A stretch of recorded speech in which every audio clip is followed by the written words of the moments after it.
Okay, hello again, everybody. I hope that you've all been doing really good and everything's been going well since you last viewed one of these lectures. Um, but welcome back to World Religions, and as we continue on our current course topic of the Chinese religious traditions. Um, Let me make sure that everybody takes note about one important fact. I've now posted on Canvas the second essay prompt for this course, and you've got a good amount of time to work on it. It's not due until the end of the day on Thursday, May the 4th. So that provides you with over 2 weeks of time to get your essay developed.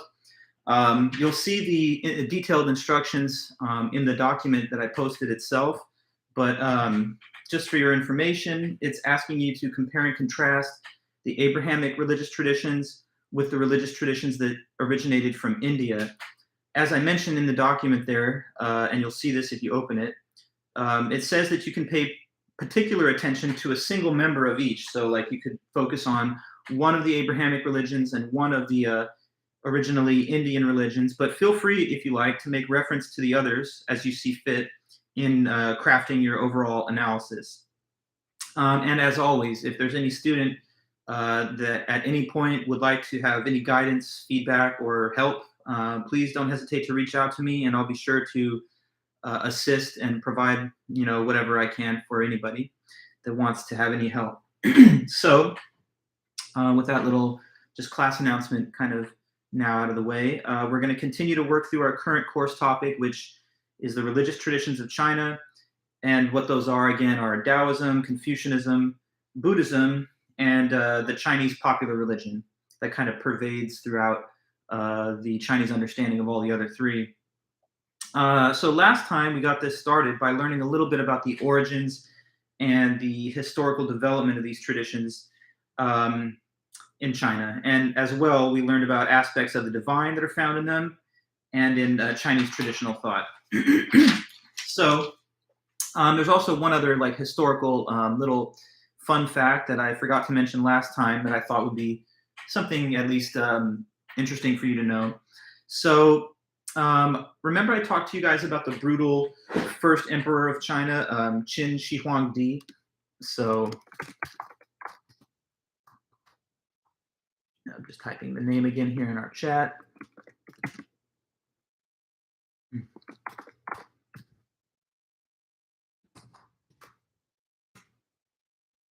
Qin Shi Huangdi, who reigned for a short time period from 221 to 207 BCE. First emperor of all of China.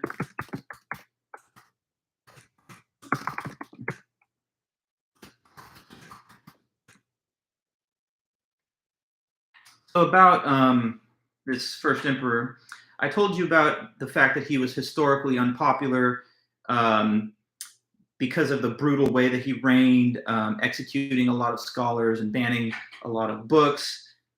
He deferred to the legalist paradigm in Chinese thought, which was that you needed to have brutal central authority to keep people's base and immoral impulses in check. It was predicated on a theory of human nature that says we're fundamentally bad and we need a strong form of government to rein us in. The legalist school of thinking is also sometimes referred to in other academic analyses as the realist tradition in China. So realism or legalism, same kind of idea, going by different names. I just wanted to add to our information that this person, Qin Shi Huangdi, the first emperor, is also the person from whom the name China, the country's name, derives. That's a reference to his name, which is sometimes Latinized from Qin to Chin, Chin, which is closer, of course, to its phonetic spelling in English. So from him, as unpopular as he might have been, the namesake of China is given, presumably to signify the fact that he was one that was able to, at least during a temporary period of rule, gather together all of the major Chinese provinces so that he reigned over a unified China. Anyway, just thought that was a worthwhile, fun historical fact to inform you of that I neglected to mention in the previous meeting as we talked about origins and historical development of the Chinese traditions. But anyway, to focus on today's material then, We continue on this topic with the second of our 3 lectures on the Chinese traditions. And the basic outline for today's meeting is going to be to cover 4 important segments of the discussion. So we're going to focus on the sacred texts. So 1, sacred texts of the Chinese religious traditions. The sacred persons of the same.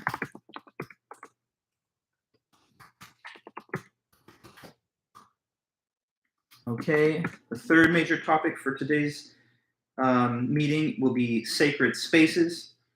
No, sorry, I meant to say the ethical principles, and then this is sacred spaces, in that order.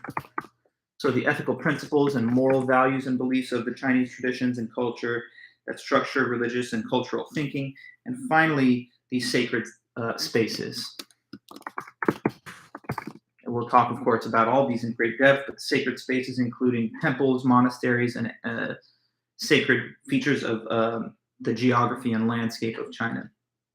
So with that as our first couple of comments, let's get right into it, starting with the review of the sacred texts.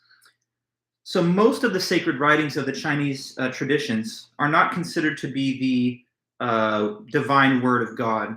That's a difference that you would see from, say, the Abrahamic traditions, which are believed to be either directly the word of God or transmitted through prophets that are somehow in touch with the divine and his message. Instead, within the Chinese traditions, there are these ancient texts that are associated with each of the 3 main teachings. That is, again, Taoism, Buddhism, and Confucianism. And these ancient texts try in their own different ways to instruct people in how to live in harmony with nature and also how to live in harmony with each other or to achieve enlightenment. But all these texts are recognized as either written by or at least about human beings, mere mortals, albeit human beings with profound insight and wisdom into the human condition and into the best organization of society and the self. Perhaps most important to Chinese cultural identity has been the Confucian canon of writings, the writings then associated with Confucian thought. The ideas and values expressed in the Confucian canon have had tremendous influence in shaping Chinese identity. So much so that for about 2,000 years, they were used as the basis of government examinations that would be given to civil servants. Basically, officers in the Chinese bureaucracy were forced, I should say required rather, because force is a negative term, but yeah, they were required, mandated to study the ideas of Confucian thought, and that would determine their eligibility to serve in their office. And then from there, officials that would be schooled in these lessons would then apply the Confucian principles to their efforts to manage society. So in the Confucian canon, there's some important writings. First off, there are writings known as the 6 classics. So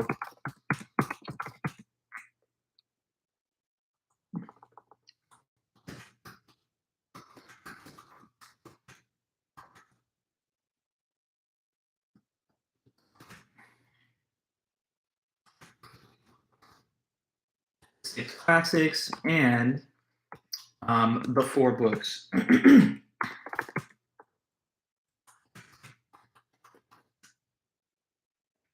Okay. So these different texts are concerned primarily with how to promote a harmonious social order, an ideal form of statecraft and society. 5 of the 6 classics in the 6 classics category were not actually written by Confucius himself, but rather he collected them, edited them into their final form, and wrote commentaries on them. He saw these ancient texts that were, the 6 or 5 of the 6 classics as filled with deep wisdom, and he saw himself as not so much the creator as much as the mediator of their information from the ancient to the current and all future generations. So the 5 of the 6 classics that he himself did not write were these. 1, the Yi Ching, which translates roughly to the Book of Changes. A second, called the Classic of History. A third of the 6, known as the Classic of Poetry.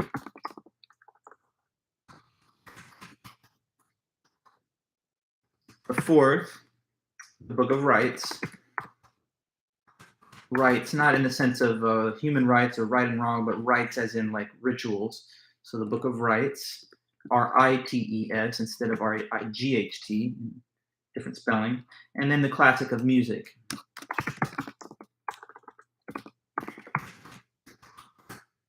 The sixth of the six classics was written by Confucius himself, and that one that we add to the list is the Spring and Autumn Annals, or Annals.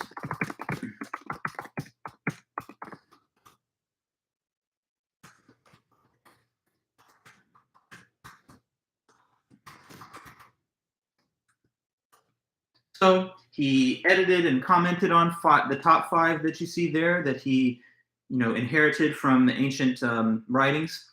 And the sixth one listed at the bottom, Spring and Autumn Annals, was written by him himself.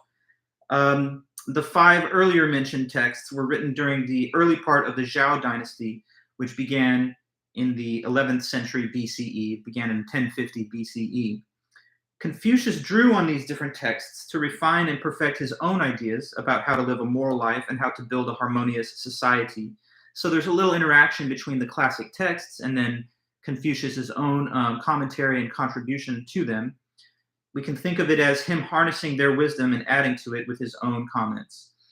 Now, if we want to focus more specifically on writings that talk about Confucius' own ideas and sayings and proverbs, that's found in the first of the four books. So there's four books, as we say above. Those four books.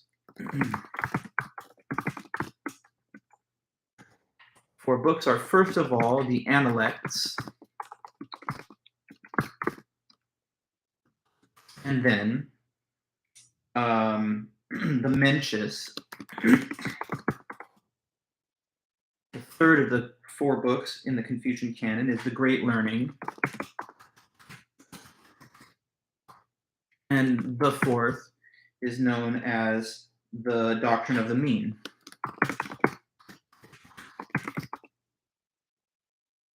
Sorry, let me put that in again because I hit enter before I fully finished typing it.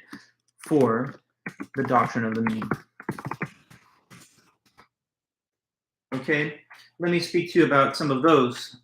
So the Analects, the first one listed of those four books, that's a record of the sayings, maxims, and wise proverbs from Confucius himself, and this was written by his various students. So they kind of collected a compilation of different sayings and wise phrases that were mentioned by Confucius, and that now we retain through the ages, giving us a window into his own person and his thinking.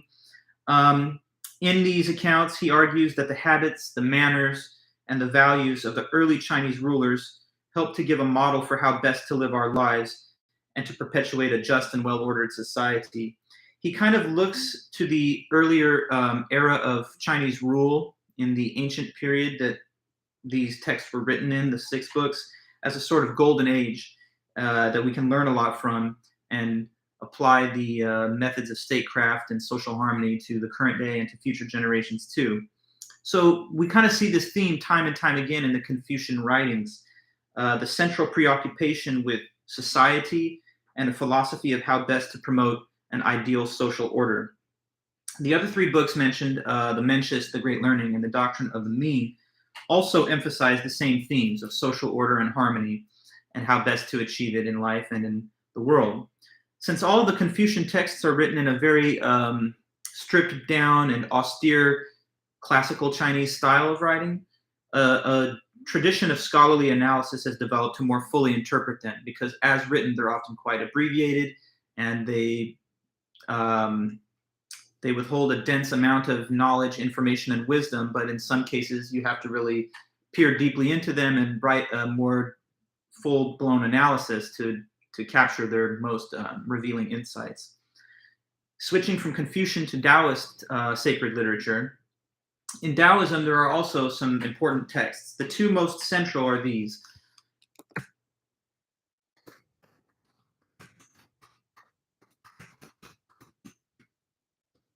So one is the Tao Te Ching, and the second is the Zhuangzi. So,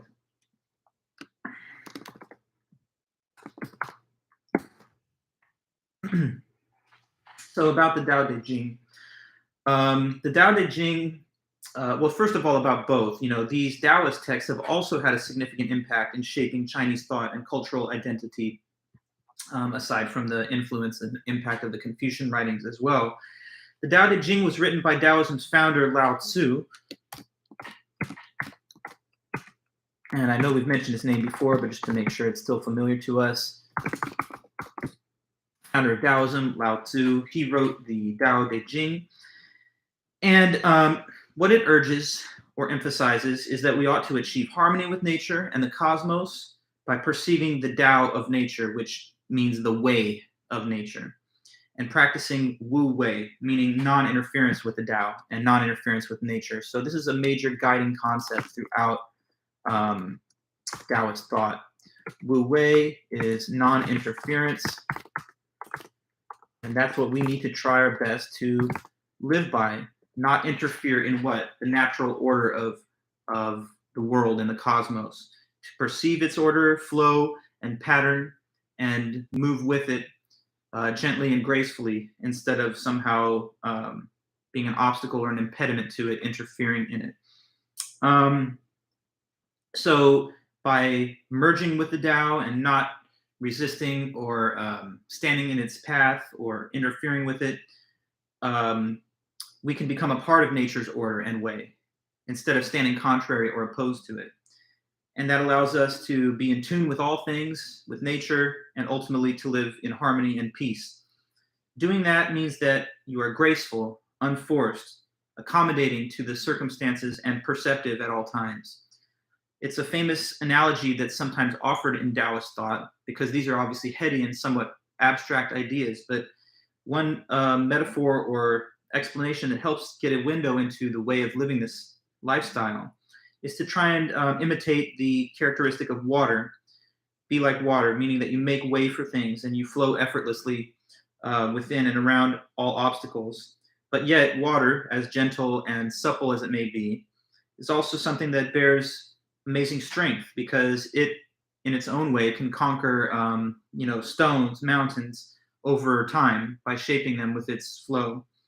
The Tao Te Ching also emphasizes that language and logic often serve as obstacles to Wu Wei, to non-interference, and that we should seek to experience reality in the Tao without an over-reliance on the use of language or with logical or rational analysis.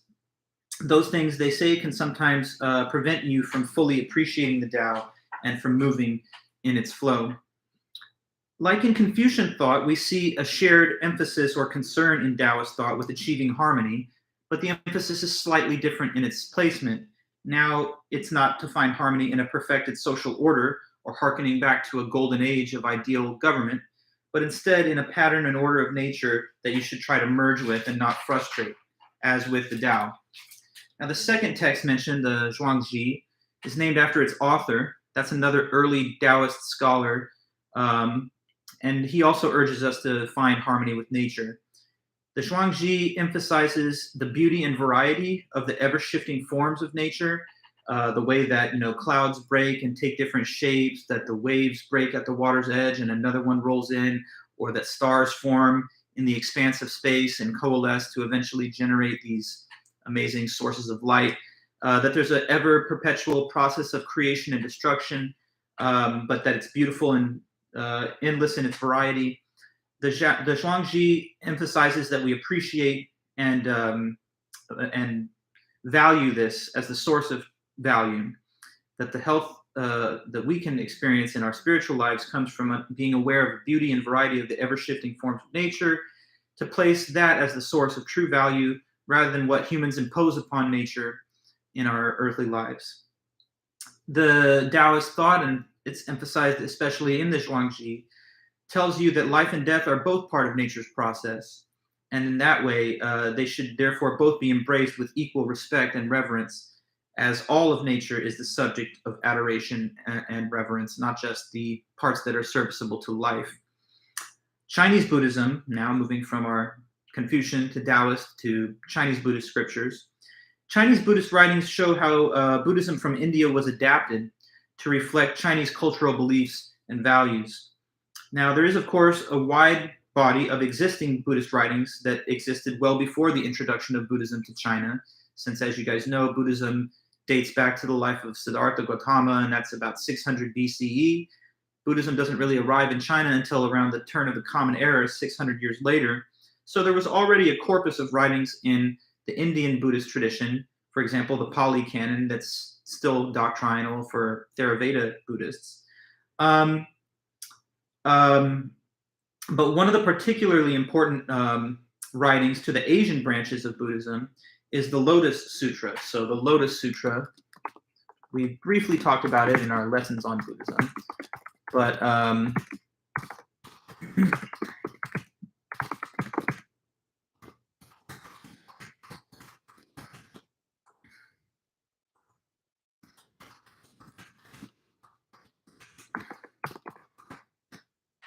the Lotus Sutra is a Buddhist text that is especially important to Asian varieties of Buddhism, especially including, of course, Chinese Buddhism.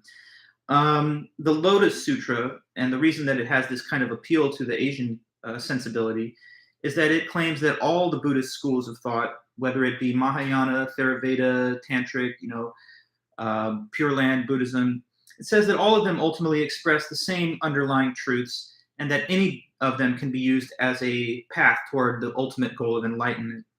So this idea of synthesizing together and seeing the common links between the different varieties of Buddhist thinking, that would be important to Chinese culture, especially with its cultural preference for harmony and non-conflict among the different religious approaches and traditions. Another important text in Chinese Buddhism is the Platform Sutra.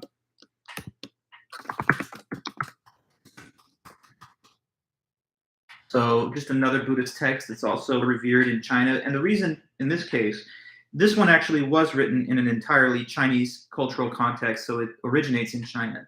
And it describes the enlightenment of Huineng, who is a patriarch of the Chan school of meditative Buddhism. So that's just another text that we can source to Chinese thinking, and that it's also integrated with Buddhist doctrine. Now, the popular religion, the sort of fourth wheel that we often keep mentioning, aside from Confucian, Taoist, and Buddhist thought, it's mostly devoid of any texts and writings. It's instead preserved by widely recognized and practiced cultural traditions and beliefs that keep the popular ideas of ancient antiquity alive throughout the ages. But there is one ancient text, the Songs of the South, 4th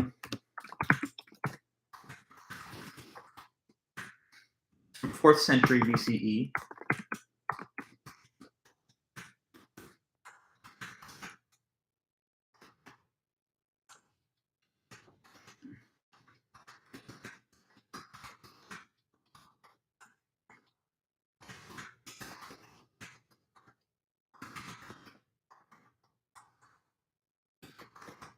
So like I've told you just now, there's not a lot of available writings and scriptures or texts with the popular religion, which kind of is transmitted more through direct practice of observed traditions. But there is the Songs of the South, and it does describe practices and beliefs of the popular tradition, including the concept of shamanic flight, meaning when a shaman escapes the mortal body and enters into communication with the deities or spirits in the spirit realm. So now that we've reviewed some of these notable sacred texts of the Chinese traditions, we're going to move to the next segment of today's lesson, which will be the important sacred persons that populate these religious traditions and cultural understandings. So there are several either real or perhaps legendary figures that are known as heroes of Chinese culture and history. And the different traditions that we've talked about each have their own distinctive set of cultural heroes. The Confucian heroes are known for establishing civilization and perfecting its social norms. So included in this group, there are both the culture heroes and the sage kings of the fabled ancient period of, ancient China. So the culture heroes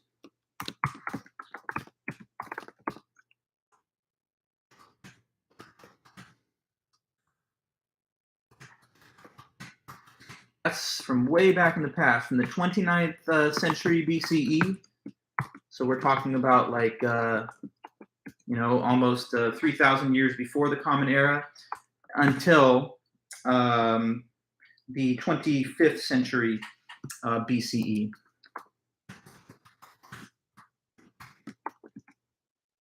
Okay, and that's followed afterward by the period of the Sage Kings. So that's the Sage Kings period. And that spans from the 24th century BCE to the 18th century BCE.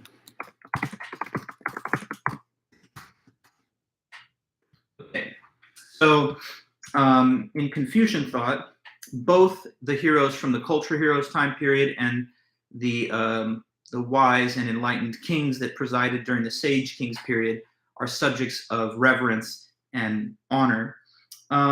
There's a set of semi-mythical people in both categories who are the earliest figures talked about in traditional Chinese history. The culture heroes are seen as wise, and the Sage Kings are also seen as wise but also benevolent rulers who presided over a golden age of a well-ordered and harmonious Chinese civilization. Confucius was deeply appreciative of the social harmony that prevailed, especially that during the time of the Sage Kings. And he wants to both revive and learn from their method of social organization to transmit it down to a new age and to future generations. Confucian heroes are also sometimes people of lesser notoriety, but that still sacrificed in order to advance Confucian values like filial piety and respect for authority.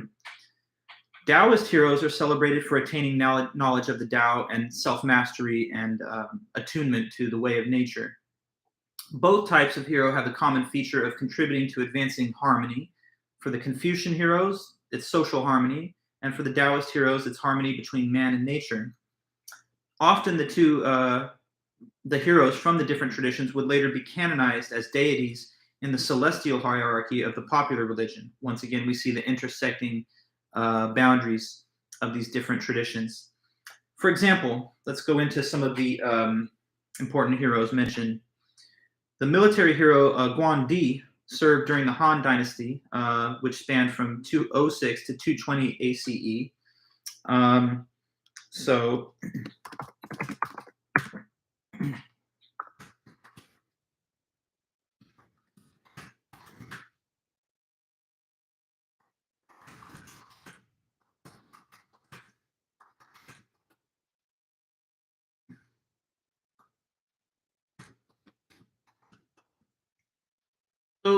Guan Di was a military hero, and after his heroic death and martyrdom, the emperor decreed that he was promoted to the celestial hierarchy. And then throughout the generations, he's actually been promoted up through the ranks. And today he's still considered the god of many trades and professions. Perhaps the most notable of the very ancient culture heroes that originally established civilization according to lore was Fu Xi. So here are the culture heroes.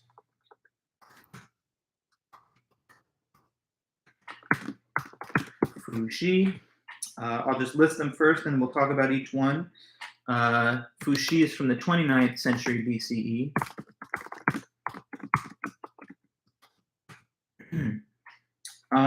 Then there's Shen Nong.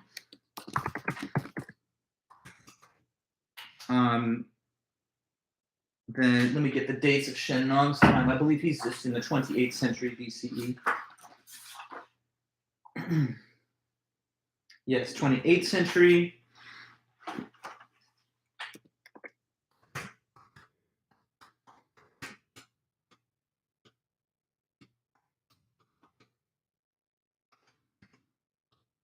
And third, there's the, just getting his dates, but I believe that's, the 27th century BCE. So we have Fu Xi, Shen Nong, and Huang Di.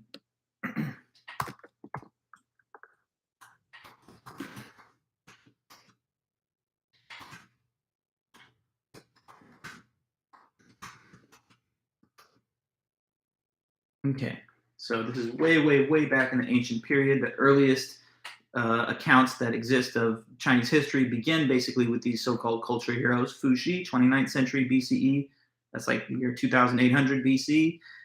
Shen Nong, 28th century, in the 2700 BCE range, and then Huangdi in the 2600 BCE range.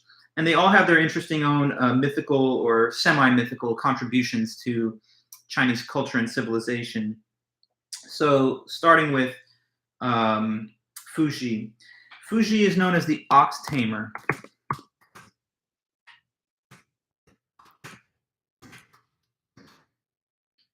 And here's why he gained that title or label. He's called the ox tamer because, according to legend, he's said to have invented nets that are used to both catch animals and fish. They also say that he was the one that originally learned how to domesticate animals for human benefit, whether using them for hunting or for other practical purposes. He's also said to have created the art of divination, mentioned in the last lecture, including the use of oracle bones to divine knowledge from the gods to the terrestrial realm. And crucially, they say that he was responsible also for inventing marriage and the family.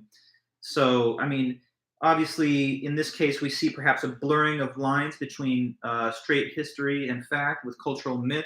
I'm not sure that anyone can attribute to one single person the invention of such a general human concept as family and marriage. But according to cultural tradition, anyway, he's believed to be the source of all these important fundamental facets of civilization. Shen Nong, the second mentioned culture hero, is known as the divine farmer.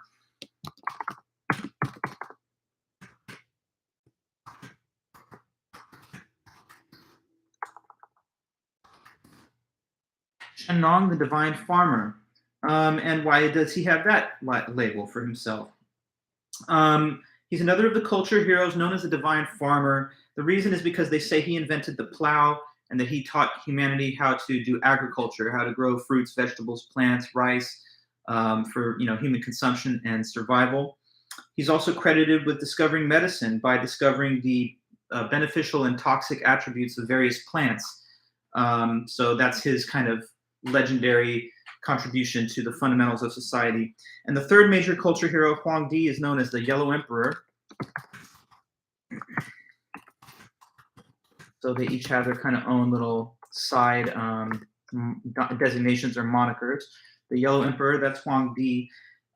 He is said to have invented warfare and defeated invading barbarian armies to help secure the heart of the Chinese Empire. So after the culture hero period, in Chinese tradition, the era that follows after it is the true golden age of antiquity, the time of the sage kings, where at least Confucian thought and many Chinese people in general believe that a perfect government and society was established under the wise rule of these sage kings. Sage is just a word that means wise, supremely wise. So these are wise and noble, good leaders during an ancient time period. The time period of the sage kings, as I listed above, is from the 24th to the 18th centuries BCE, and there are three legendary sage kings. So three sage kings. Here's who they were. We've got Yao,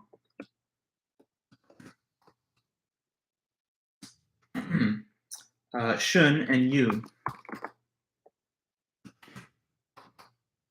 So the three big sage kings that presided over the time period from 24th to 18th century BCE go in that order. And they were thought by Confucius, again, to be paradigms of an ideal form of ruler. Yao, the first of the three, lived in the 24th century BCE. And according to tradition, he came to the conclusion that none of his 10 sons were fit to rule. So instead of turning power over to them and making them next in the line of succession, he searched throughout the whole kingdom for the most excellent man that he thought to succeed him.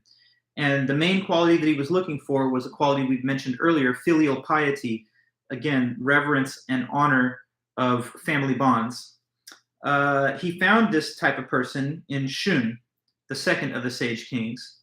And legend says that Shun continued to honor his father and stepbrother even after their attempts to assassinate him.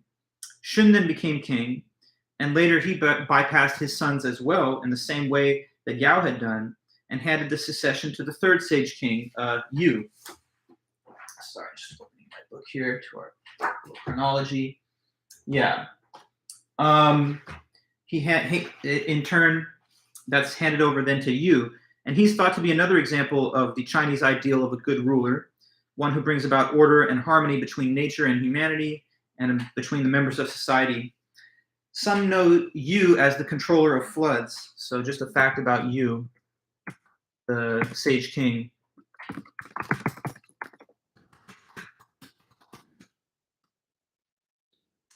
The controller of floods. Why did they call him this? Well, not because he is said to have parted the waters as Moses or did anything miraculous, but instead they said that he just worked tirelessly in his life to protect China from flooding. Historically, China's most common form of natural disaster that brought a lot of destruction and ruin would be flooding during seasons of overabundant rain. So during his time, there was a great flood that destroyed many crops and settlements.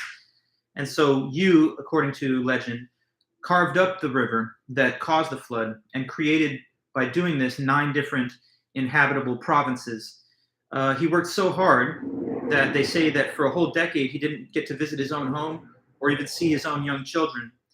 But that's because he was so dedicated to the cause of advancing the prosperity of China as a nation. The legend says that he worked until he lost his fingernails, and he continued to work even after he contracted illnesses that affected his vital organs and made it difficult to him to even walk. So he's widely recognized and honored in Chinese culture for his total dedication to and concern for the Chinese people. There are stories of a great flood in many cultural mythologies, and I'm sure most of you have heard about the story of the great flood from the Abrahamic traditions as written about in the Old Testament. It's just an interesting point to notice that in the Chinese telling, it's a dedicated human hero focused on public service that saves people from the ill effects of the flood rather than miraculous or divine intervention from God. So in every age, there are also numerous heroes and heroines that represent Chinese values like public service and filial piety. Some of their stories are recounted in classic Chinese texts, such as the Classic of Filial Piety, a writing in the canon of classical Chinese literature. On page 215, there's just a brief discussion of that. It says there, the stories of such people are recounted in texts used over the centuries, such as the Classic of Filial Piety. Such stories include that of Lai Tzu, who pretended to be a child even when he was more than 70, so that his aged parents would not feel old. Others tell of girls who committed suicide at the death of their fiancés in order to be loyal to their betrothed, and of the secondary wife who ran into a burning house to rescue the children of her husband's primary wife, leaving her own to perish. So just like supreme fidelity and allegiance to one's family or society are kind of memorialized in these tales of filial piety. Let's see. Yeah, and so Taoist heroes, on the other hand, are not known for upholding ethical virtue and harmony in society, but rather those who focus on self-mastery to become attuned to the Tao. So we've talked now about some of the sacred persons to add to our discussion of the Chinese religious traditions. Now we're ready to turn our attention to a discussion of the ethical principles that structured Chinese traditions and Chinese culture broadly. So as mentioned earlier, the Chinese cultural preference for synthesizing diverse views into one cohesive whole is shown in the way that they blend elements of Taoism, Confucianism, Buddhism, and the popular religion into one unified system of thought. That's much different from the Western or perhaps Abrahamic approach to religious belief and tradition. As you guys know, in the West, we cannot say that a person is both a Christian and a Muslim. But to the Chinese, there's no contradiction in being a Buddhist, a Taoist, a Confucian, all at once. Despite their different emphases, the common theme that runs throughout all of them is seen as the most important thing to Chinese thought. And that common unifying theme is a supreme concern with pursuing harmony, whether it be harmony between the members of one's own family, harmony between the various parts or members of society, or just harmony between man and nature itself. Confucian ethics focuses on the creation of a harmonious society and state. The tradition says that this can be achieved if everyone sincerely practices an important Confucian concept, which is sometimes translated as Ren, and in other translations, Gen. But Ren or Gen, it's described as Ren in our Coogan textbook from Oxford, and in Houston Smith's secondary textbook for our class, he uses the other translation of Gen. But whether it be Ren or Gen, here's what that is. That just means humaneness or benevolence. And it's a virtue that's supposed to guide our decisions throughout life.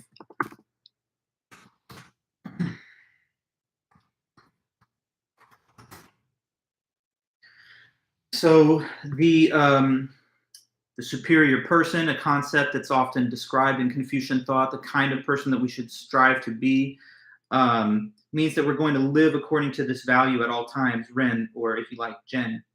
It's a kind of fundamental altruism and concern with others, to be unselfish and to prioritize the well-being of all others around you as the first and foremost, most high important obligation.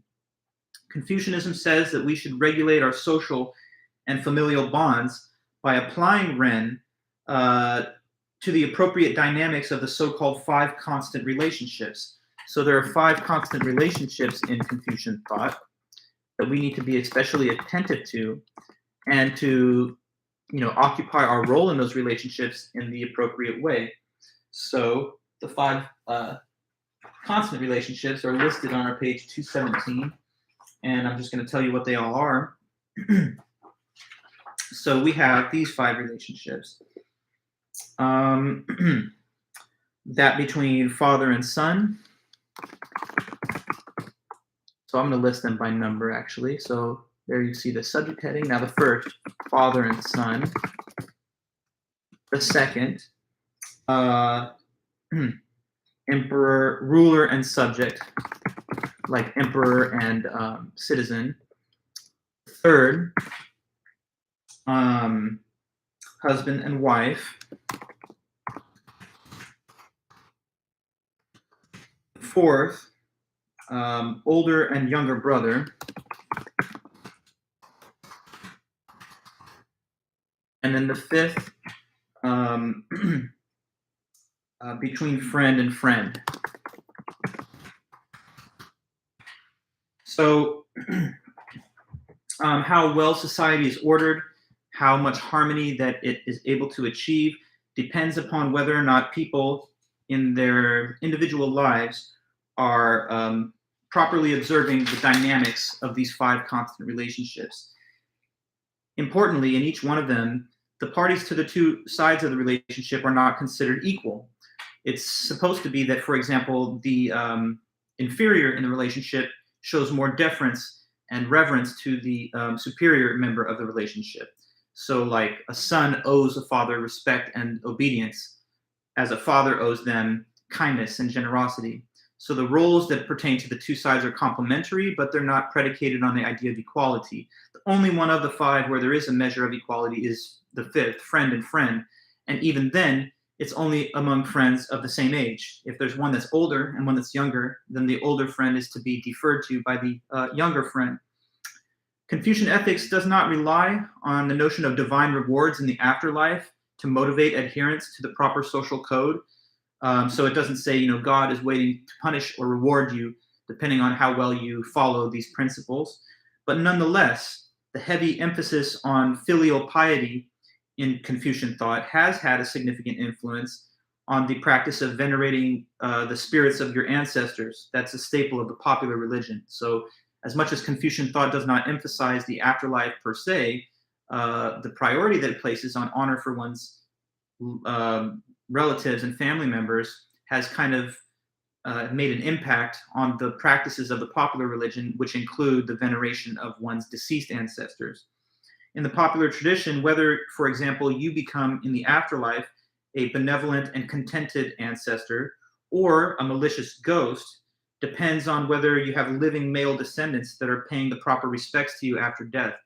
So we see then a sort of supernatural implication from Confucian thought that plays out in the way of following the popular religion. Philosophical Taoism, like Confucianism, holds no doctrines about being saved in the afterlife. Instead, philosophical Taoism asks us to simply accept the flow of nature with its perpetual changes, including those that change into death. To philosophical Taoists, there's nothing to be saved from, because all stages of existence, including death, are part of the natural way and order of the Tao that you have to accept and tune yourself to instead of trying to block, frustrate, or interfere with. The doctrine of non-interference, called Wu Wei, implies that we should accept and even celebrate all natural processes and change, not to attach value to some and disvalue to others, as though life is what we care about, but death is something that we fear and loathe or hate. So in Taoist thinking, to be born, to age, and to die, they're all equally valued because they're all essential parts of nature's pattern and way. I'll read to you on page 218 a quick explanation of some of this thinking. And it says there, so Taoist philosopher Zhuangzi, who is the namesake of the second major Taoist text, the Zhuangzi, he was asked in one case why he didn't cry when his wife died. And here's a quote that's placed in our text that gives a sense of his thoughts on this. He said, originally she had no life, and not only no life, she had no form. Form was transformed to become life, and now life is transformed to become death. This is like the rotation of the four seasons. For me to go about weeping and wailing would be to show my ignorance of destiny. So instead of grieving the loss of his deceased wife, he sees this as a part of the inevitable and perpetual change of all things from one form into another. And as they say in the West, ashes to ashes and dust to dust. But this is not seen as a mournful or solemn insight. It's something to celebrate and be as genuinely appreciative and contented with as all other aspects of nature's way that in their various forms reveal to us life and death. And that life and death change into one another in the flux of events over time and space. So to be born, age, and die are all equally valued because they're all essential parts of nature's way. Religious Taoism, by contrast, does involve a quest for perhaps immortality through the pursuit of longevity, and they pursue those goals through things like strict diet, gymnastics, and meditation. So again, there are the two halves of Taoist thought. We're mostly focused in teaching and talking about the philosophical Taoism, which has achieved more widespread prominence.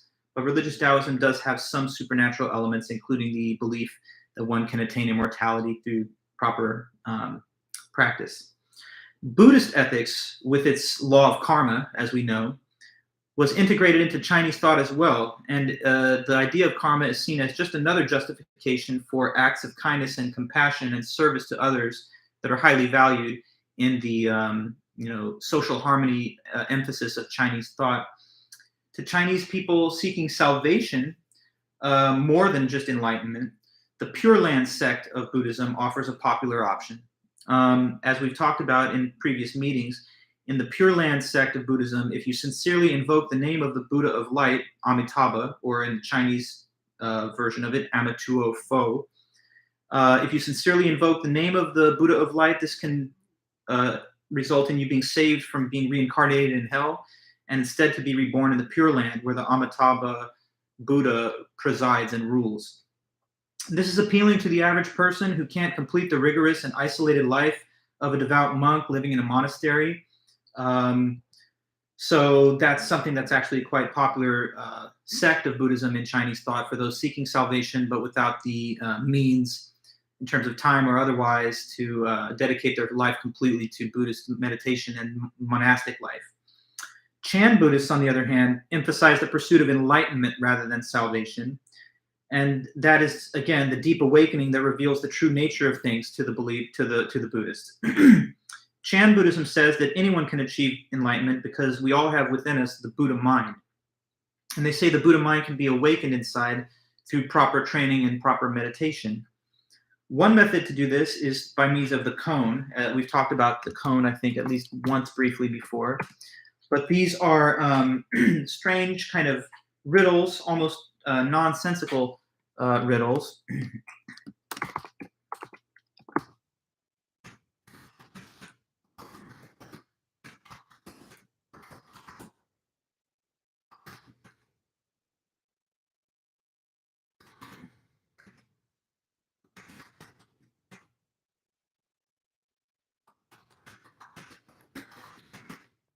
Like what is the sound of one hand clapping? A classic example, perhaps a bit overused to let the Western mind understand the content of this concept. But such questions as those, um, posed by a master to a student.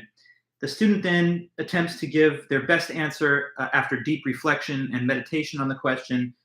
Um, Famously, often these answers are wrong, or that they're not accurate, or that they're at least not the kind of reply that the master would have wanted. And in cases like that, there's often a very tough and even brutal method of rejecting the answer, whether that be shouting at the person or even using physical forms of punishment.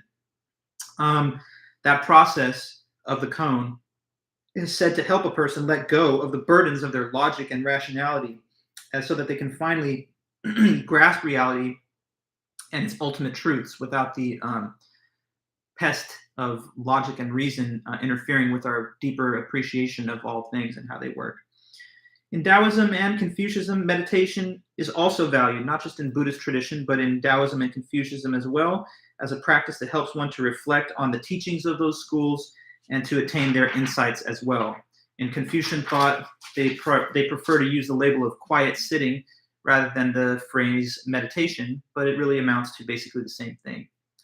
So now, with our review of the various ethical doctrines of the Chinese traditions complete, we'll move on to the last topic for today's meeting, which is a little discussion of the sacred spaces that exist in Chinese tradition.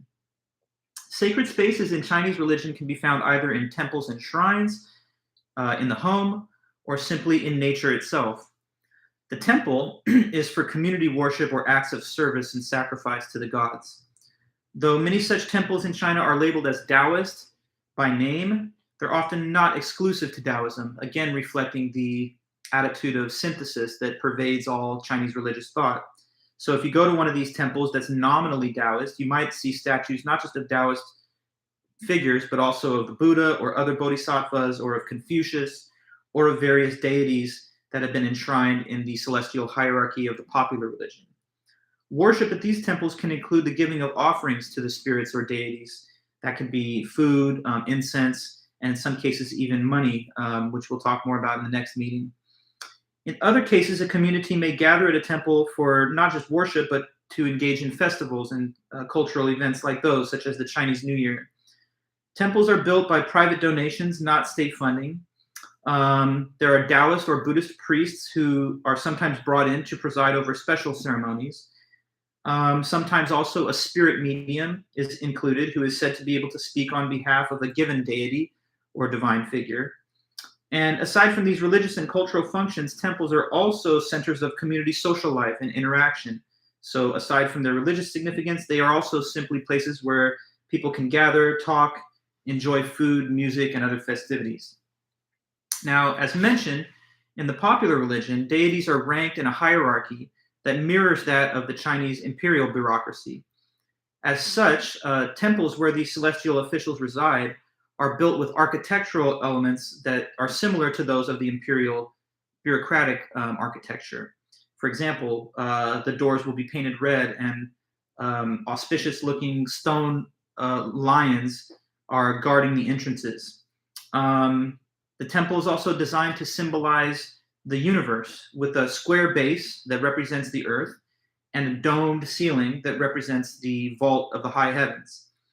Perhaps one of the most significant and holiest temples in all of China is the Temple of Heaven, which is south of the Emperor's Palace in Beijing. I'll just put the name here since I'm talking about it, but of course I'm going to explain it in more depth. Temple of Heaven. So that is south of the Emperor's Palace in Beijing. And let me tell you about it. It's a place where the emperor would go during the imperial period to perform seasonal rituals, such as a sacrifice on the winter solstice when yin energy is supposed to be at its peak and yang energy is just starting to grow again. Since the emperor is the highest in the earthly bureaucracy and known as the Son of Heaven, he alone was empowered to mediate between the celestial and the earthly realm, and the only one that was given the right to do this sacrifice. He thus would call on heaven to assure order and prosperity in the empire during during this important seasonal ritual.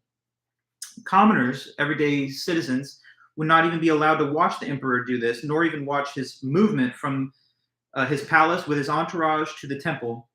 Let me read about that on page 222 so you can hear the textbook's way of presenting it.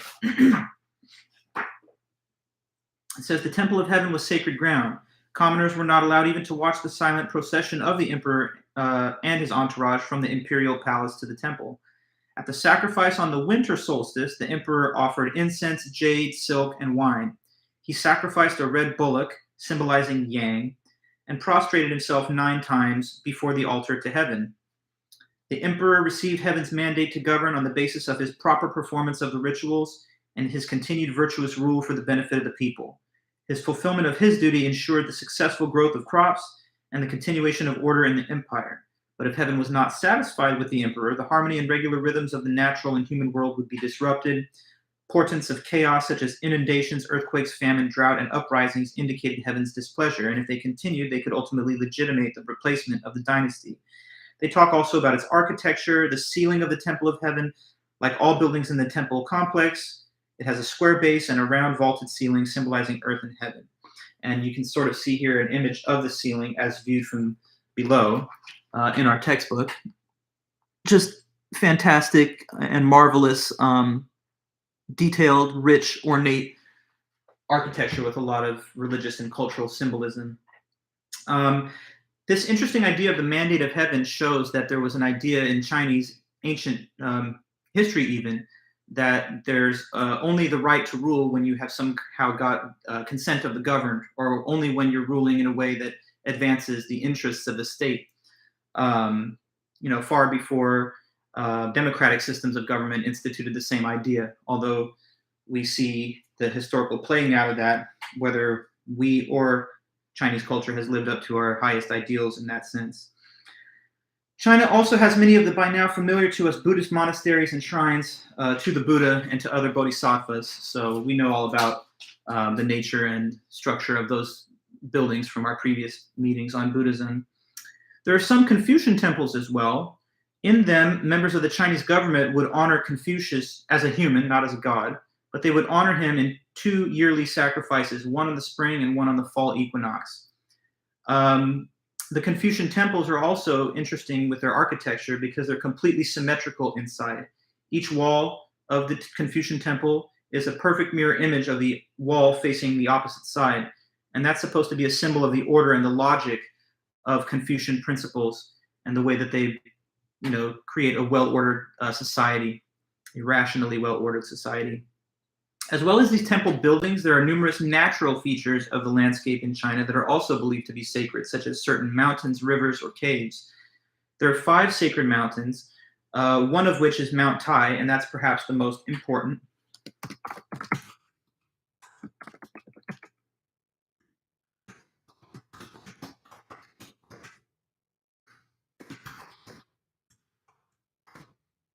Okay, so Mount Tai is a sacred mountain. And there are 5 sacred mountains, but this is perhaps the most prominent. Let me tell you, it's seen as providing fertility and stability, as well as having a power to prevent natural disasters. The mountain would be worshipped to ensure that these things are all secured, as well as an abundant harvest for the next agricultural season. It's still a pilgrimage site today, and it still maintains that same kind of religious reverence and sense of awe. You can see one photo of it placed in our textbook on page 198, so Mount Tai.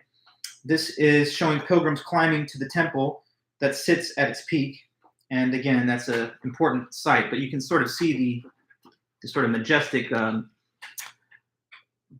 walking path that leads to the summit up here. And you see people, pilgrims and others, ascending the steps. It's such a long staircase. So that's kind of like another classic site of religious reverence and respect in Chinese culture and tradition too. Finally, I just have one more thing to mention to you guys on this same concept of sacred space in Chinese religious thought. Um, the ancient Chinese concept of feng shui, okay?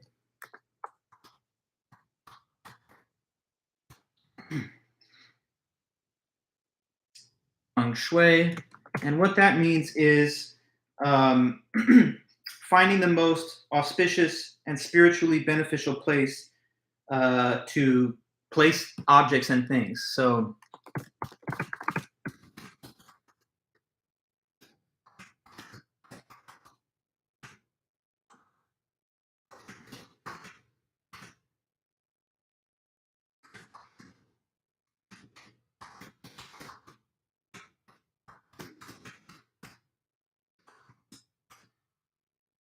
feng shui, finding the most spiritually harmonious place to set things and position them, whether those things be buildings or objects or etc. The literal meaning of the term feng shui is originally wind and water, but in more developed translation over time, it has come to take on the meaning of the art of finding the most appropriate and spiritually beneficial place for things to be laid down, such as graves, buildings, or even cities, to harness the latent powers of nature. Um, and it also involves, and probably more of you have heard it in this context, the best placement of furnishings or items in one's home to achieve the same effect, harmony and rhythm with nature. Let me read about that on page 223 as we close this meeting. The sacred and latent power of the physical world is expressed in the ancient art of feng shui. Chinese geomancy, meaning like the sort of supernatural art of attending to the geometry of things in space, it's still practiced today and it's become popular in the West. Feng shui literally means wind and water, but it is the art of fixing the most auspicious place for graves, buildings, cities, in order to make the most of the sacred power present in the environment. Though feng shui is believed, through feng shui, it is believed human beings are able to live harmoniously with and within the natural order. The feng shui master uses a special compass to take bearings on the site and on visible features of the surrounding landscape, such as mountain peaks, watercourses, paths, and prominent rocks. In this way, the master is able to detect the celestial and earthly forces, the interaction of which determines the auspiciousness of the site. Employing feng shui to determine the siting of graves is extremely important because a peaceful resting place ensures the comfort and hence benevolence of one's deceased ancestors. Feng shui can also be used to decide the position of doors, windows, furnishings, and so on in order to create a prosperous and harmonious space within the home or workplace, which is probably its most common understanding in the West, where we talk about feng shui as how best to kind of organize the interior of your home so that it's giving off good vibes and so on. But anyway, guys, that's all I have for us for today's second out of 3 installments on Chinese religious traditions. So be sure to tune in for the third and final one, which I'll post in a couple of days. And then after that, we just have the review of one more major world religious tradition, and that's the traditions of Japan. And after that, we will talk a little bit about different arguments that have been given throughout history to try and prove the existence of God. And we'll also talk about criticisms of those arguments as well. But that's a little ways away. Got to finish with Chinese and Japanese traditions first. So anyway, then for now, I really appreciate you tuning in and following these lectures and continuing to take your good notes and reading the text. But be in touch with me if there's ever anything you need. And until next time, I'm just going to sign off for now. So take care and be safe. I'll see you guys soon. Bye-bye.